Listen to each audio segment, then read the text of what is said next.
DayZ 1.05 has just released on the experimental servers. So what does this mean? Well, it'll be on the experimental servers for a couple of weeks where it'll be tested and tweaked, which it will then release on the PC servers to then finally be released on the console servers.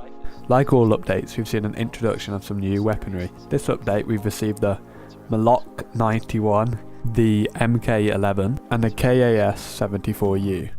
So we'll start the video off with the Glock, or commonly known as the Glock. So the Glock shoots 9mm rounds, has a 15 round mag and can be found in police stations.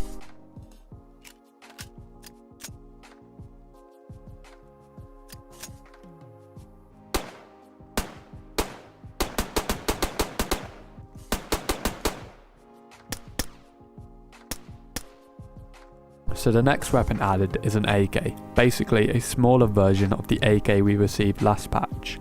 It shoots 5.45, can take an AK-74 mag and can have any AK buttstock. It cannot have any scope attachments.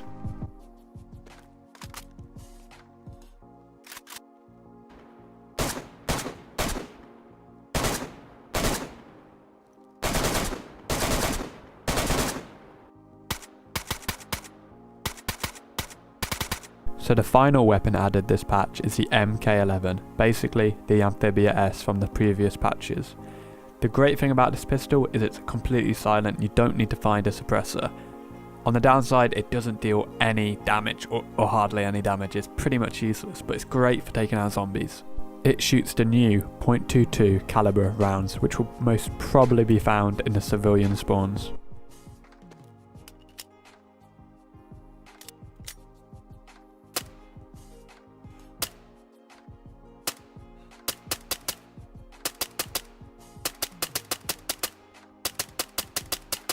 Now, the most drastic change this patch is the introduction of climbing, which will allow you to climb over objects.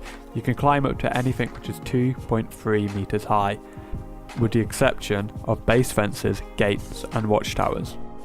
I'm really impressed with this feature because it's going to change PvP massively. It's going to allow for some amazing plays. Do be warned, it does take about a third of your stamina to perform one of these jumps, but it can get you into some really nice positions. Now, there's also been some welcomed additions to people who aren't as much into PvP, such as the new VoIP feature, which can change the volume of your voice. You can either whisper, talk normally, or shout.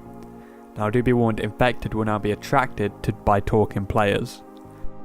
The last feature added to this patch is food poisoning, so make sure you're cooking all your food properly in DayZ and not eating anything which is rotten or spoiled. The devs have also tweaked a couple of their features. For example, salines and blood bags previously weren't working as intended to. Giving the player the wrong blood type will cause them to go unconscious and potentially kill them. As an alternative, saline bags are now working as intended to and will heal your blood over time. The zombies have also been tweaked. They will now do less damage to your player but have a higher chance to make you bleed. Another welcomed feature is that players' fists are no longer as strong, so you won't be getting knocked out instantly by any crazy fresh ones on the coast. Now, the final significant feature, which will have a little bit of an impact on the gameplay, is that at a distance, bullets will now do less damage. Now, I haven't gone over everything in this video, but I've gone over what I think are the most significant points for this update. I will link the patch notes in the description if you want to have a read of everything for yourself, and I will keep you updated if anything is added or changed.